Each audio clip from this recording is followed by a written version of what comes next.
अस्सलाम वालेकुम, good morning to everyone. Nabiha Ejaz और आप देख रहे हैं नियो पाकिस्तान। सबसे पहले तो जनाब आप तमाम लोगों को बहुत बहुत मुबारकबाद हो। मुबारकबाद किस लिए जनाब? चूंकि ट्रॉफी पाकिस्तान में जनाब मुल्तान सुल्तान्स जो है वो पहली बार PSL 6 के जनाब विनर टीम हुई है। और आपको पता है कि मुल्तान सुल्तान्स बड़ा परफॉर्मेंस के लिहाज से हमेशा तनकीद में रही। लाहौर कलंदर्स और मुल्तान सुल्तान हमेशा ऊपर नीचे कहीं ना कहीं स्विच कर रहे होते थे और बहुत ज़्यादा मतलब कि तनकीद का निशाना इनको बनाया जाता रहा। लेकिन यहाँ पर यह बात भी कहना लाजिम है, ज़रूरी है कि पिछले 1-1.5 साल से चाहे लाहौर कलंदर्स हो या मुल्तान सुल्तान, दोनों की जो परफॉर्मेंस है और परफॉर्मेंस वाइज जो ग्राफ है वो बहुत बेटर हुआ है, वो बहुत ऊपर आया है। तो भाई अच्छी क्रिकेट होनी चाहिए चाहे कोई भी टीम जीते, लेकिन ताहम Multan Sultan is the winner this time. तो उनके सारे फैंस को, उनके सारे मदाहों को बहुत बहुत मुबारकबाद। और कल की परफॉर्मेंस की अगर बात की जाए ना तो मुल्तान सुल्तान प्लेड अमेजिंगली, इतना ज़बरदस्त इन्होंने प्ले किया। और जनाब जो सुहेब मकसूद हैं उनको क्रेडिट ज़रूर देना चाहिए। 36 बॉलों पर मेरे ख्याल से 35 बॉलों पर उन्होंने 65 रन स्कोर किए, नेफ से ज़्यादा उन्होंने सेंचुरी की, स्कोर को बड़ा अच्छा किया, बड़ा ज़बरदस्त टारगेट दिया गया। तो भाई कॉन्ग्रेचुलेशंस टू ऑल। अच्छी क्रिकेट देखने को मिली सारे क्रिकेट फैंस को, जहाँ पर इतनी एंजाइटी, स्ट्रेस और लोग भागम भाग में मसरूफ़ हैं, वहाँ पर अगर कोई अच्छी खबर आए, अच्छा एक गेम देखने को मिले तो मेरे ख्याल से इट्स रियली गुड। बड़ी एनर्जी उससे मिल जाती है, बड़ी पॉजिटिविटी भी उससे मिल जाती है। तो बहरहाल एक अच्छी न्यूज़ थी, हमने आपके साथ शेयर की। अच्छा जी जनाब, अब ज़रा कुछ और दूसरी जो खबरें हैं वो भी आपके साथ शेयर करते हैं। मेट्रो बस में जनाब एक आग लगने का अफसोसनाक वाक़या पेश आया और जिसके बाद जो मेट्रो सर्विस थी उसको मुअत्तल भी रखा गया काफ़ी देर तक। लेकिन जो अच्छी बात है, अल्लाह ताला का शुक्र जितना भी अदा किया जाए, वो जनाब ये है कि इसमें कोई जानी नुकसान जो है उसकी कोई इतला नहीं आई, कोई जानी नुकसान नहीं हुआ। ये आप इस वक्त मनाजिर भी देख सकते हैं कि किस तरीके से जो आग इतनी शदीद लगी है, इसकी शिद्दत इतनी ज़्यादा थी कि धुएँ के जो काले बादल हैं वो ऊपर तक उड़ रहे हैं और पूरी तरीके से ये जो बस है वो जो है वो बर्बाद हो चुकी है, जल चुकी है।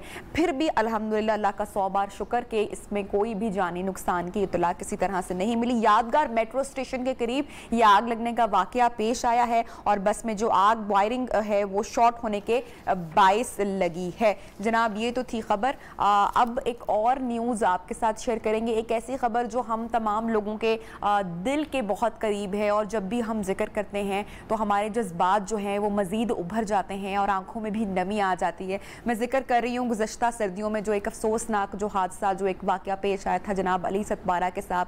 हमारे, मैं कहती हूँ कि इनको हीरो भी करार दिया गया, कौमी हीरो करार। बहुत लोगों के जज्बात इनके साथ मुंसलिक हो गए थे। K2 सर करने के लिए जब इनकी पूरी टीम जो गए थे, सर करने जा रहे थे, शदीद सर्दी का मौसम था और आपको पता है कि लापता हो गया था पूरी इनकी टीम, पूरी इनका जो पूरा जो इनका ग्रुप था वो लापता हो गया था। साजिद सतपारा ही जो है सिर्फ वापस जिंदा लौटे थे और उन्होंने सारा फिर हाल भी बयान किया था जनाब। ताहम जो अब साजिद सतपारा हैं जो कि अली सतपारा के साहबजादे हैं, उनकी जानिब से एक अनाउंसमेंट सामने आई है। उन्होंने ऐलान किया, उनका कहना है कि मैं अपने वालिद का जो अधूरा ख्वाब है उसको मैं ज़रूर पूरा करूँगा और वो दोबारा जनाब K2 सर करने की मुहिम पर रवां है। उन्होंने इसका ऐलान किया और उनका कहना है कि मैं वालिद की मैयत को ढूंढने K2 पर जाऊंगा, उनके निशान को फॉलो करूंगा।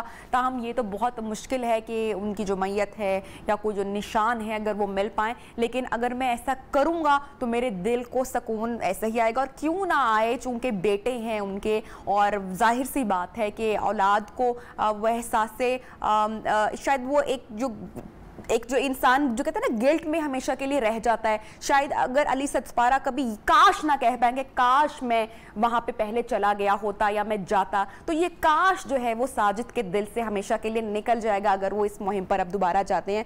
और उनका कहना है कि मेरे दिल को करार आ जाएगा, मेरे दिल को सुकून आ जाएगा। हमारी दुआ ये है कि आप खैर आफियत से जाएं और जिस मकसद के लिए आप जा रहे हैं आपका वो मकसद पूरा हो। उनका ये कहना है साजिद सतपारा का कि मेरे जो दीगर फैमिली है उनका सपोर्ट मुझे बहुत हासिल है और उनका ये भी कहना है कि मेरे वालिद की जो लाश है, जो उनकी मैयत है, वो मिलना बहुत मुश्किल है, लेकिन अगर ऐसा ना हो सका तो कोई बात नहीं, मैं K2 जो है वहाँ पर पहुँच कर पाकिस्तान का झंडा ज़रूर लहराऊँगा, उसकी बुलंदी पर पहुँच कर, जो कि मेरे वालिद साहब का ख्वाब रहा है था।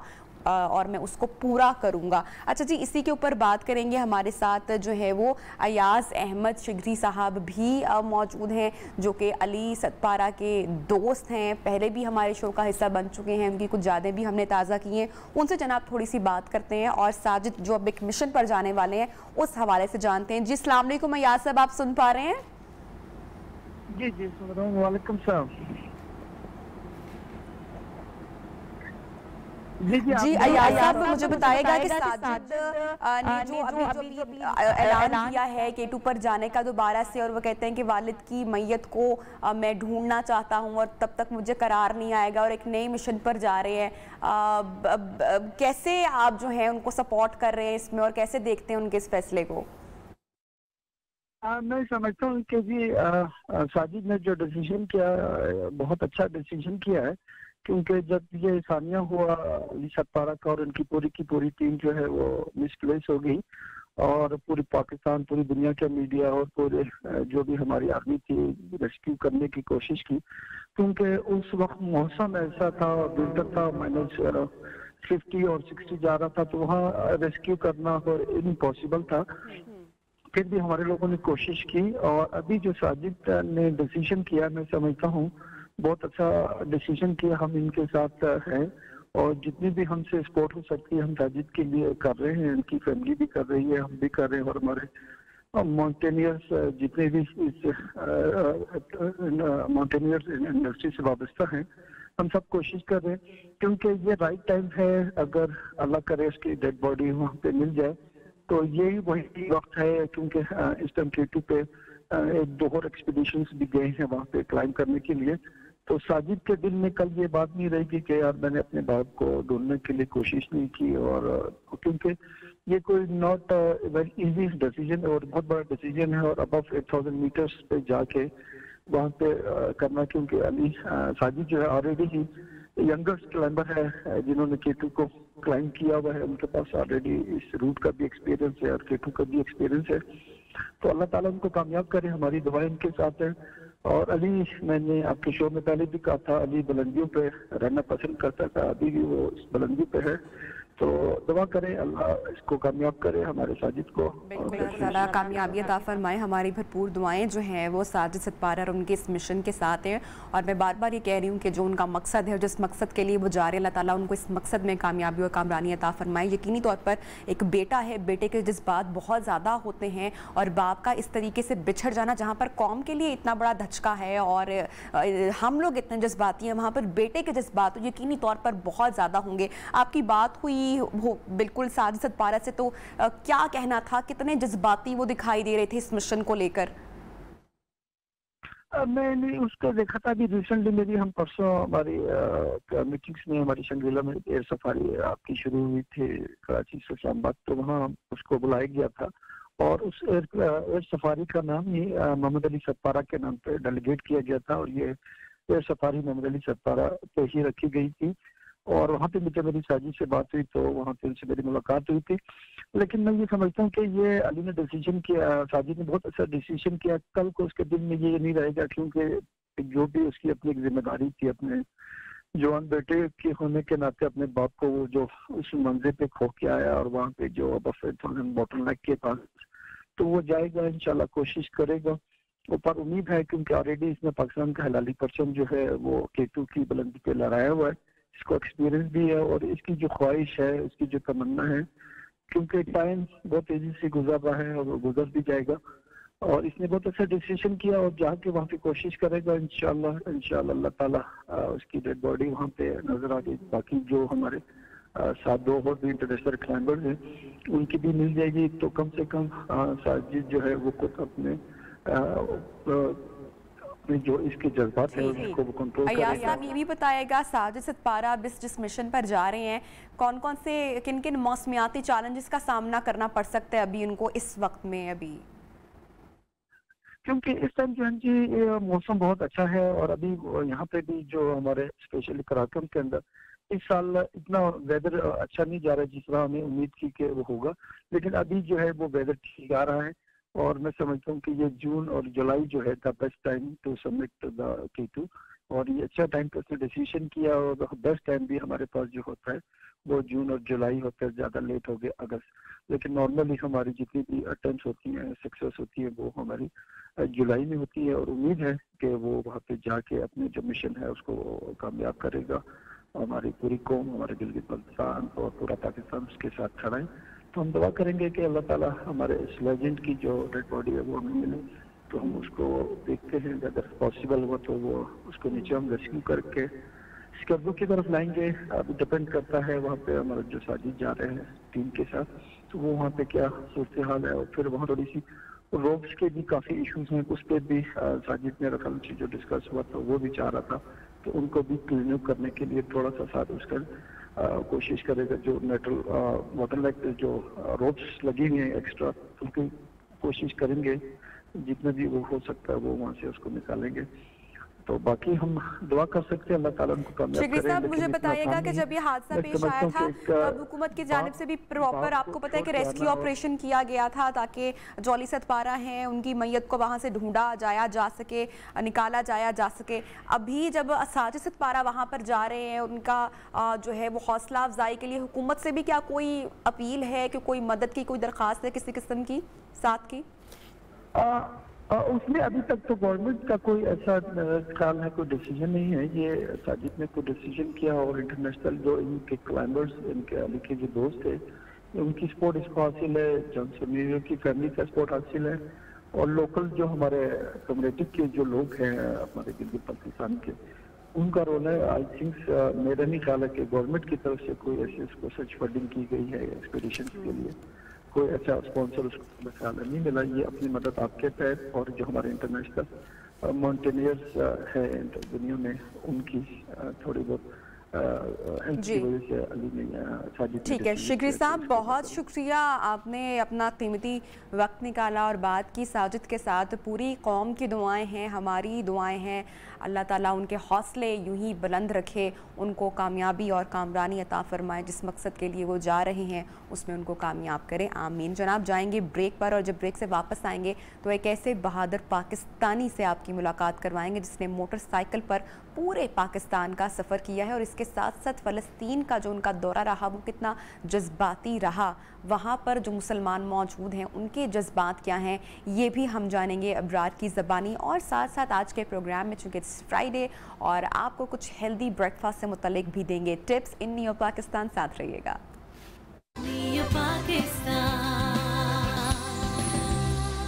वेलकम बैक जनाब एंड अस्सलाम वालेकुम to all of you once again. अच्छा जी, जैसे कि मैंने ब्रेक से पहले हल्का सा तारुफ तो आपसे करवा दिया था कि मैं किस शख्स से आपकी मुलाकात करवाने जा रही हूँ, और इनसे बात करने के लिए मैं ख़ुद भी बहुत एक्साइटेड हूँ। और इस एक्साइटमेंट की वजह ये है कि जब मैं आपके साथ वीडियोज़ इनकी शेयर करूँगी तो ये जो एक्साइटमेंट मेरे में है ये सारी आप तक पहुँच जाएगी। तो इससे पहले कि मैं मज़ीद बात करूँ, इब्रार से आपकी मुलाकात करवाऊँ, इब्रार का जो मार्का है वो तो मैंने आपको बता ही दिया है कि ये इनको एजाज़ हासिल है कि इन्होंने पाकिस्तान, पूरे पाकिस्तान में इन्होंने मोटर बाइक से ट्रैवल किया है, और भाई क्या खूबसूरत शूट की है, और किन किन पथरीले रस्तों में मौसमियाती चैलेंजेस का सामना करते हुए बिल्कुल ना घबराते हुए कहाँ कहाँ अबरार पहुँच गए हैं। तो ज़रा प्रोड्यूसर साहब अगर ये वीडियोस कुछ साथ साथ अगर आप चलाएंगे तो बड़ी प्यारी ये वीडियोस हैं, और इन मनाजर को देखने के बाद मेरे ख्याल से हम तमाम लोगों का दिल कर रहा है कि हम भी एक मरतबा ज़रा नॉर्दर्न एरियाज़ का ट्रिप करें। वाह,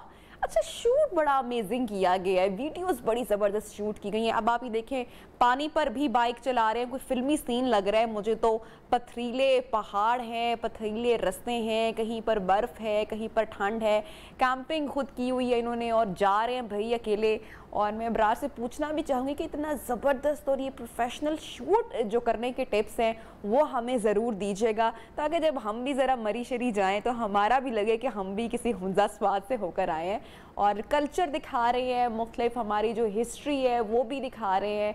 बड़े ज़बरदस्त ड्रोन कैमरा से जनाब ये शूट जो है सनसेट को आप देखें कैप्चर किया गया है, और आई एम श्योर कि बड़ा चैलेंजिंग होता होगा, और ये घोड़े वाला सीन तो खासकर मेरा फेवरेट था इस पूरे वीडियो में। सारे ही सीन्स जो हैं वो बड़े खूबसूरत हैं, और भाई हौसले को, जुर्रत को भी सलाम है। अकेले यूं इस तरह से ट्रैवल करना बाइक पर, ये अभी मैं जो तारीफ़ कर रही हूँ ये कहना बड़ा आसान है कि भाई बड़ा मज़ा आया देख के और बड़ा खूबसूरत लग रहा है, लेकिन यकीनी तौर पर जो शख्स जाता है या जो ट्रैवल करता है, बहुत सारे चैलेंजेस उसमें होते हैं, बहुत सारी कठिनाइयाँ भी सामने आती होंगी।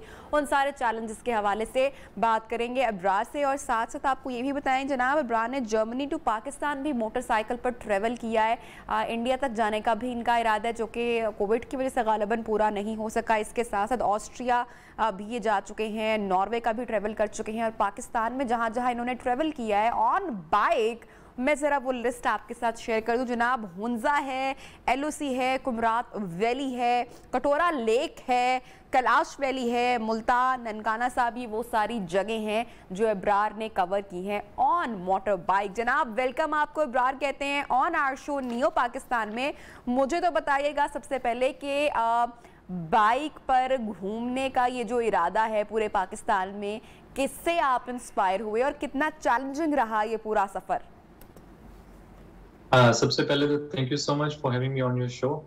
बेसिकली मैंने लास्ट ईयर स्टार्ट किया था जर्मनी से मोटरसाइकिल पे, और मैं तकरीबन कोई 70 डेज और आई थिंक 70,000 किलोमीटर करने के बाद मैं पाकिस्तान पहुंचा था। और मेरा इरादा ये था कि मैं ईरान के बाद सेंट्रल एशियन कंट्रीज की तरफ जाऊंगा, लेकिन कोविड की वजह से मैं नहीं जा सका, तो मैं पाकिस्तान डायरेक्ट इंटर हो गया था।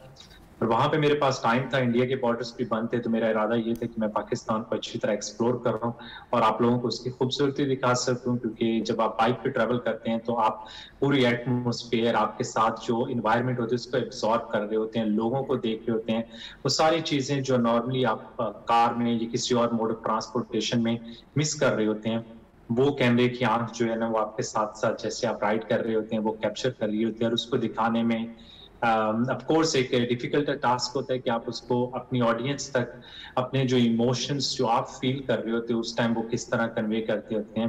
तो वो फिर जब मैं एडिट करता हूँ तो उसमें बैठ के सोच के कोशिश की जाती है कि ये करनी चाहिए।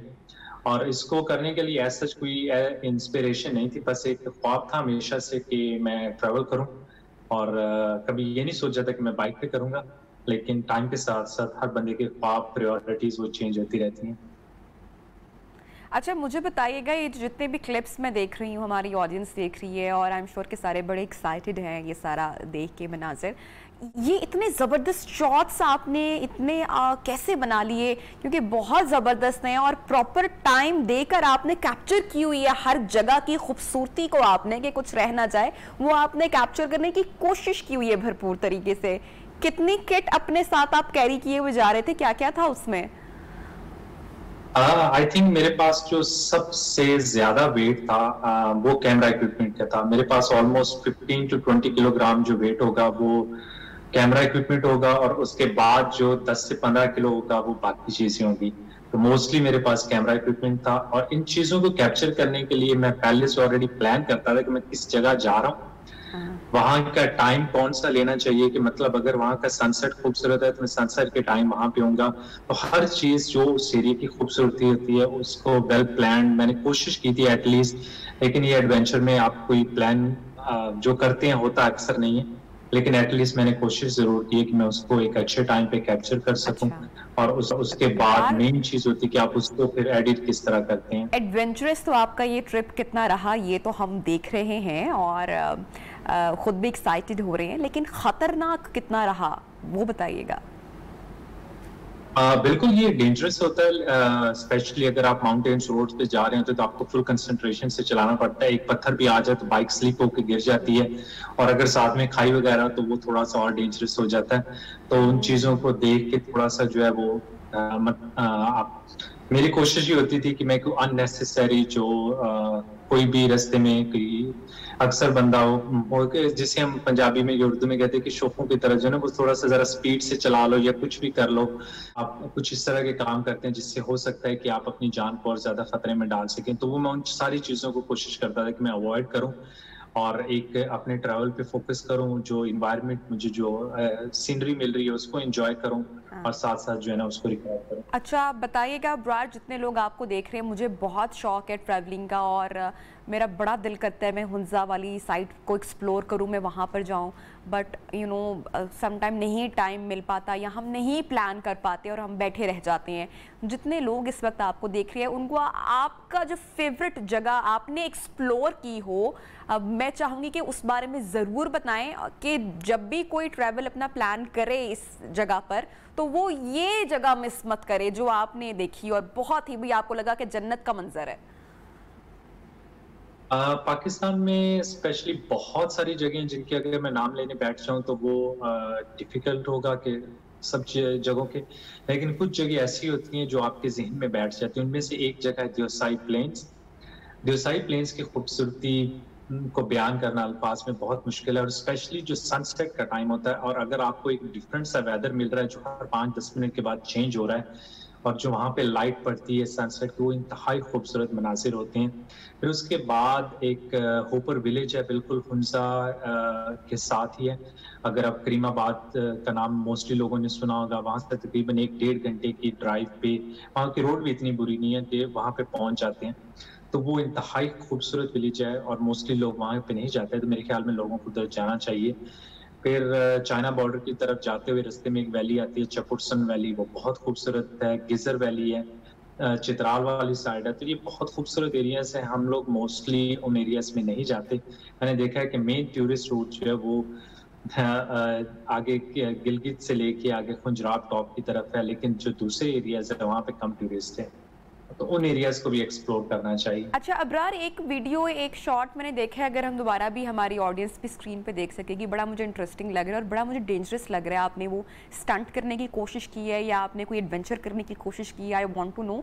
जो ये दरिया वाला एक सीन है मैं देख रही हूँ, जो पानी में पत्थर भी हैं हमें दिखाई दे रहे हैं और आप बाइक लेकर दरिया में चल रहे हैं या जा रहे हैं लेकर, तो ये आपने क्या करने की कोशिश की? ये तो वो बहुत मतलब कि महंगा भी पड़ सकता था ये वाला एडवेंचर, तो ज़रा इसकी स्टोरी के बारे में बताइएगा।